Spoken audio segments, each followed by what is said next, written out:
Después de este pequeño receso vamos a retomar la jornada académica. En esta ocasión me acompañan dos nuevos compañeros de la universidad. En primer lugar, y para impartirnos la ponencia La Reina Isabel y la protección de los derechos humanos en esta mesa de comunicaciones, nos acompaña el profesor Bernardo Peña. Bernardo Peña Herrera es jurista y psicólogo, académico y profesional comprometido con la formación continua y la investigación en ambas disciplinas. Con un doctorado en Psicología y otro en Derecho, ha enriquecido su perfil con diversas especializaciones, incluyendo Psicología Jurídica, Bioética, Abogacía, Derecho Constitucional y Geopolítica. Su trayectoria docente lo ha llevado a universidades tanto en España como en Hispanoamérica, donde ha tenido la oportunidad de compartir su conocimiento y colaborar en proyectos de investigación. Además, ha trabajado como consultor en diversas áreas, siempre con el objetivo de aportar en su comunidad académica y profesional. Su enfoque se basa en promover el intercambio enriquecedor de ideas y en impulsar la evolución de nuevas perspectivas que contribuyan al avance de sus campos de estudio. Es miembro del Grupo de Investigación Territorio, Historia y Patrimonio Cultural Digital en la Universidad Católica de Ávila, donde actualmente trabaja, como he dicho, como profesor en diversos grados y másteres. Así que adelante, profesor Bernardo Peña, con la comunicación La Reina Isabel y la protección de los derechos humanos. Gracias. Pues muchas gracias, Iván. Gracias por tu presentación y gracias a todas las autoridades, compañeros, alumnos aquí presentes.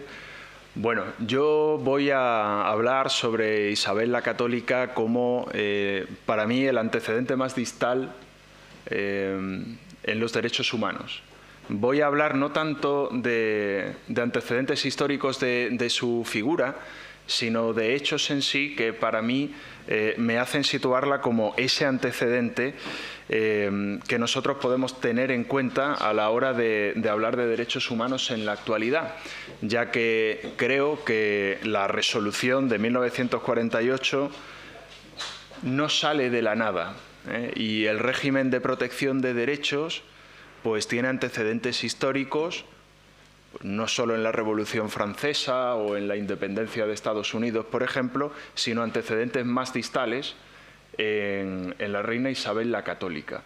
Lo único es que nosotros, nuestra historia, la historia de España, muchas veces, la historia de España, por extensión de Hispanoamérica, muchas veces ha sido enterrada, no sé si por nuestros rivales geopolíticos, como también por el descuido, ¿no?, que por nuestra parte, por no haberla cultivado mucho más, ¿no?, y haber reivindicado mucho más nuestra propia historia, ¿no? Por lo tanto, en esta ponencia me propongo argumentar que Isabel la Católica no solo fue una figura clave en la consolidación de España como Estado moderno, sino que también fue una monarca muy visionaria. Fue una monarca que siempre tuvo en su ideal la justicia, el bien, la verdad, la compasión, y eso lo reflejó tanto en sus decisiones gubernamentales como, por ejemplo, en las leyes, que no se llamaban así, pero bueno, en los decretos, ¿no?, que se hacían, ¿no? Quiero hacer un recorrido por una serie de hitos históricos que para mí son importantes para que entremos en antecedentes de todo esto, ¿no? Como sabemos, Isabel la Católica asciende al trono en el siglo XV, en el último cuarto del siglo XV, tras una guerra civil con los partidarios de Juana la Beltraneja, ¿no?, que decían que una de las críticas que se le ha hecho a Isabel la Católica es la legitimidad de origen, ¿no? Pero bueno, creo que ese debate lo debemos dejar para los historiadores más bien, Sin embargo, yo creo que sí tiene bastante legitimidad. Al final ganó esas pugnas, fue apoyada por las grandes personalidades de la época, incluido la Iglesia y demás, ¿no? La educación de Isabel fue fundamental porque su educación se basó en valores religiosos católicos y en un sentido profundo por la historia, la filosofía y la justicia, que eso a su vez hizo que ella implementara todos estos aprendizajes adquiridos en su gobierno, ¿no? Vamos a ver algunos hitos importantes. Primero, la reforma de la justicia. Ya en 1480, Isabel implementa una serie de reformas del sistema judicial e introduce una figura nueva, que era la del corregidor. El corregidor era un magistrado que conocía de las sentencias de otros magistrados, así como también de leyes de gobierno y de las penas que se iban aplicando. Era como un observador que estaba al servicio, evidentemente, de la justicia para que se pudiera implementar dicha justicia con equidad, sin arbitrariedad y sin extralimitarse en sus funciones. Fue una figura absolutamente innovadora en el derecho. Por ejemplo, esto sí les sonará más, las capitulaciones de Santa Fe en 1492, donde a Cristóbal Colón se le dice que sí, que evidentemente puede viajar a América. Sin embargo, no se sabía, bueno, América, a las Indias, básicamente, no se sabía lo que se iba a encontrar allí. Sin embargo, Isabel la Católica le dijo muy claro: cuando usted llegue a esas tierras, trate siempre con justicia a las personas que allí se encuentren. Siempre. No proceda a conversiones forzadas, ni a esclavizarlas, ni a privarles de sus bienes, y muchísimo menos a violentarles físicamente en modo alguno. Eso fue una innovación absolutamente sorprendente para la época. Estamos hablando del siglo XV. ¿Quién hacía eso en el siglo XV? Absolutamente nadie. No lo hacía nadie. Lo raro en el mundo era hacer esto. Pero esto no sale de la nada. Esto sale de la profunda convicción de Isabel la Católica, por eso se le llama la católica, su profunda convicción en la justicia, en los derechos, ¿no? En 1493 llegan los primeros informes de la isla La Española de que algunos conquistadores se habían extralimitado con los indígenas. Por lo tanto, en 1493, en fechas tan tempranas, bien, Isabel la Católica deja claro que los territorios recién descubiertos no deben de ser explotados indiscriminadamente y que las personas que están allí deben ser tratadas con dignidad. Cristóbal Colón vuelve encadenado a España. Eso es algo que no se sabe, pero es una realidad histórica. Ordenanzas de Granada, 1499, donde se hacen una serie de reformas fiscales, económicas, que protegen a los campesinos y promueven el desarrollo económico rural bajo condiciones justas.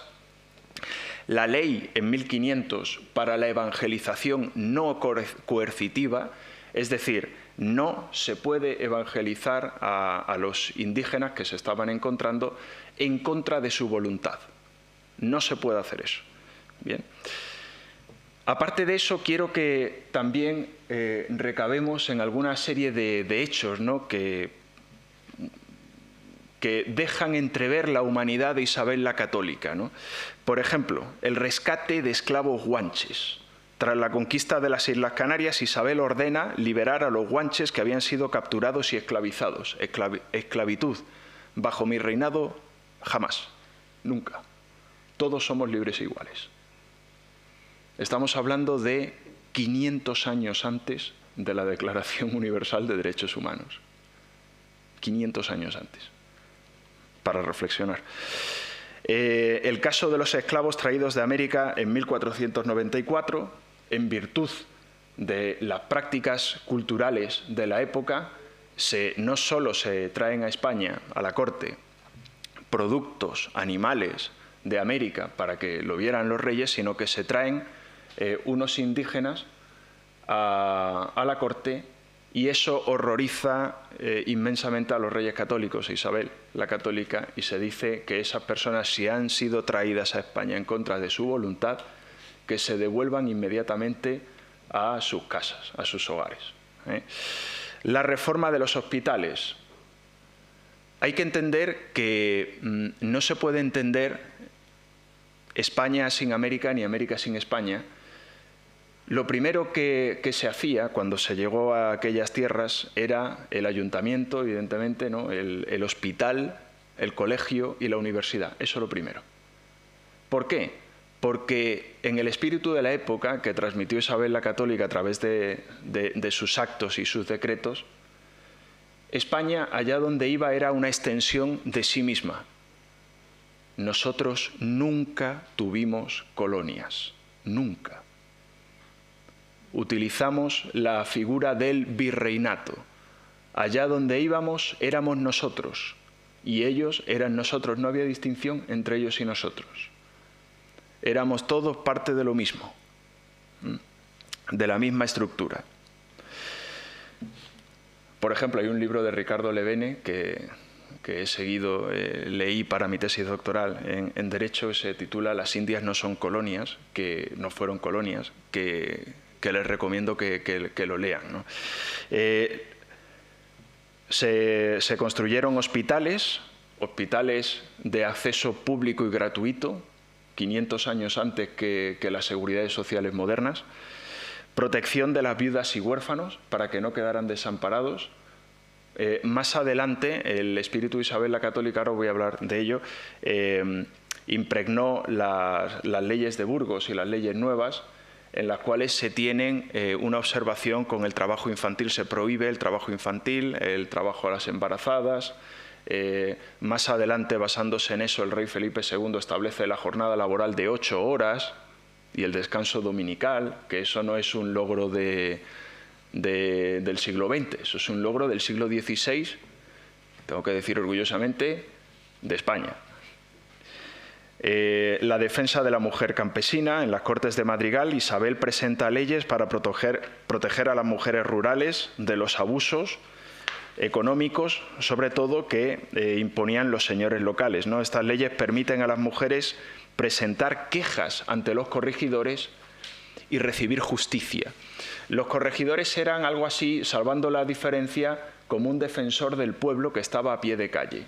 Era un magistrado, además, con imperio, que podía hacer o informar de injusticias al rey directamente para que tomara cartas en el asunto. El testamento humanitario de Isabel, el famoso codicilio de 1504, establece su preocupación por los derechos, no solo de los españoles de aquí, podríamos decir europeos, sino de todos los indígenas, ¿no? E Isabel dice: que sean tratados y gobernados como súbditos míos y no se consientan agravios contra ellos, en ninguna circunstancia. Estas palabras encapsulan su visión ética y humanitaria, ¿no? Pues, por ejemplo, siguiendo con esto de la defensa de los derechos de los indígenas, que fue uno de los hitos del reinado de Isabel la Católica, por ejemplo, en una instrucción real de 1503 dirigida a Nicolás de Obando, gobernador de la Española, Isabel ordenó explícitamente que los indígenas fueran tratados con justicia. Decreta lo siguiente: procuren que los indios reciban buen tratamiento y no se les haga agravio alguno, que se les dé justa retribución por su trabajo y que se les enseñe la fe católica con dulzura y sin coacción. De esto hace 500 años, esto no hace 20 años, hace 500 años. Las leyes de Burgos, basadas, que fueron posteriores a Isabel la Católica, pero que ella motivó ese espíritu, ¿no? Las leyes de Burgos, en 1512, que se promulgaron bajo la regencia de Fernando el Católico, trataron de regular las condiciones en el Nuevo Mundo y establecieron principios como los siguientes. Número 1, prohibición de esclavizar a los indígenas. Número 2, la obligación de respetar su dignidad y costumbre, siempre que éstas no fueran contrarias a la fe católica. Es decir, si había algún sitio donde se hicieran sacrificios humanos, comerse bebés, como era práctica en algunos sitios, eso no se podía hacer, evidentemente, ¿vale? 3. Asignación de tareas laborales moderadas y adecuadas a su condición física. 4. El acceso a instrucción religiosa en su lengua nativa. Gramáticas como el náhuatl surgieron antes que gramáticas como el inglés, el alemán, etc. Isabel y el concepto de justicia universal, que esto es otro pilar, ¿no? Para Isabel, la justicia tenía que ser accesible a todos, no podía haber discriminación alguna en cuanto al acceso a la justicia y a la provisión de esa misma justicia. Todos tenemos los mismos derechos, y todos tenemos los mismos deberes. No hay visión aquí de conquistador y conquistado, de raza elegida frente a otras razas. No. No hay una visión de, por así decir, de destino manifiesto o de predestinación en absoluto. Aquí uno se gana los cielos con las obras. ¿Y las obras cuáles son? La constante búsqueda del bien, la verdad, la justicia y la belleza. Y eso era un español de aquel momento. Y esos principios inspiradores, bajo el reinado de Isabel la Católica, inspiraron todo un imperio, que fue, por cierto, motivo de tesis doctoral también de un compañero hispanoamericano, el imperio más pacífico del que se tiene existencia durante 300 años de paz en América. La influencia de la fe en su concepción de derechos humanos, como hemos dicho, la igualdad ante todos, los principios de la fe católica, la persecución de la justicia, de los ideales de la virtud, del ir deshaciendo entuertos, ¿no? Como Don Quijote, ¿no? Esa obra, Don Quijote, no se fundamenta en la nada, se fundamenta en la visión de la época, la visión que Isabel transmitió incluso a sus seguidores, ¿no? El empoderamiento de la mujer. Isabel era muy consciente del papel secundario que tenían las mujeres en la época, trató de empoderarlas de todas las maneras que pudo, fomentó la educación de las mujeres, puso escuelas que tuvieran acceso a las mujeres, incluso las mujeres indígenas también en América, y se preocupó, tanto ella como sus seguidores, Fernando, etcétera, de que hombres y mujeres tuvieran acceso a la educación. Pero yo no quiero caer en una leyenda rosa y voy a hablar de dos principales críticas que se le hacen a Isabel la Católica. La primera es la de la Inquisición. Fomenta la Inquisición y la Santa Hermandad, por cierto, el primer cuerpo policial del mundo, la Santa Hermandad creada en España. La Inquisición española, aunque esto pueda parecer ahora contradictorio, no fue ni la más brutal ni fue la más rígida de todas las inquisiciones. Se prohibían las acusaciones anónimas. Las ejecuciones, la mayoría de ellas fueron en efigie, es decir, que no fueron ejecuciones personales, sino que a menudo se condenaba a las personas y se quemaba alguna posesión de esas personas como para hacer que se había condenado, ¿no? Trató de mejorar el derecho procesal en la medida esa, ¿no? O sea, que hubiera derecho a apelación, que no pudiera haber acusaciones anónimas, que no hubiera tortura por defecto, porque de hecho en aquella época hasta en los procesos civiles podía haber tortura, y eso la Inquisición trató de limitarlo bastante, la Inquisición española me refiero. No se quemaron brujas en contra de lo que se cree, salvo los hechos de Zugarramurdi, en lo cual más bien la Inquisición dijo que eso era un fenómeno de acceso histérico, pero que no era brujería, ¿vale? Entonces aquí se protegió la vida de las mujeres también, porque en cualquier otro sitio se le podía acusar de brujas, ¿no? También la Inquisición impidió los pogromos o los movimientos que había populares de violencia masiva contra minorías religiosas.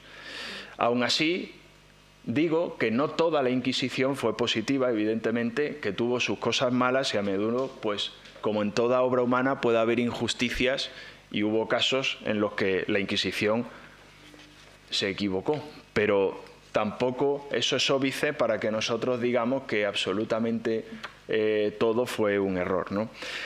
Y ya para terminar, la segunda crítica que se le hace a Isabel la Católica es la expulsión de los judíos. Miren, nosotros tenemos que verlo bajo los ojos de la época. Evidentemente, en la actualidad eso lo consideramos un error, una violación flagrante de los derechos humanos, algo que no debió de haber sido, evidentemente, ¿no? Todo el mundo estaría de acuerdo, ¿no? Sin embargo, en aquella época donde se perseguía la unidad religiosa y espiritual del reino, en momentos donde España estaba a pasos de desintegrarse constantemente, de un reino para acá, reino para allá, cada uno con sus intereses y demás, y además si a eso le sumamos el clima de pogromos, es decir, pogromos, matanzas, que se llevaban a cabo, que la gente entraba en barrios judíos en Europa y a menudo los mataba hasta en sus propias casas. Había un ambiente tan caldeado en la Europa de la época que Isabel dijo, vamos a ver, a esto le tenemos que buscar una solución. Convertíos al catolicismo, si no, desgraciadamente, es que no podemos garantizar la seguridad. Porque tú puedes reinar, puedes establecer leyes, pero estamos hablando del pueblo entero, ¿no? Y tenemos que tener en cuenta que esto fueron otras condiciones, otras situaciones, ¿no? Entonces fue una solución a la que se llegó, que no es la más ortodoxa ni la que hubiéramos buscado nosotros ahora, pero bueno, se hizo así en aquel momento, ¿eh? Aún así, los judíos que fueron expulsados, Isabel mandó a llamar a su médico del exilio para que le atendiera, ¿no? De nuevo. Y bueno, como conclusión, Isabel la Católica fue una reina muy adelantada a su tiempo, cuya preocupación por la justicia y la dignidad humana dejó un legado que trascendió los límites de la época. Aunque el concepto de derechos humanos, como lo entendemos hoy, pues en el siglo XV no existía, muchas de las medidas impulsadas por Isabel anticiparon principios fundamentales que más tarde serían formalizados en documentos como la Declaración Universal de Derechos Humanos. Al recordar su figura, no solo honramos a un monarca que transformó profundamente la sociedad de su tiempo, sino a una visionaria que entendió que el poder debía ejercerse con responsabilidad y en beneficio de todos los súbditos. En este sentido, Isabel la Católica merece ser reconocida como una precursora de los derechos humanos y como un ejemplo de liderazgo comprometido con la justicia y con la equidad. Muchas gracias por haberme escuchado.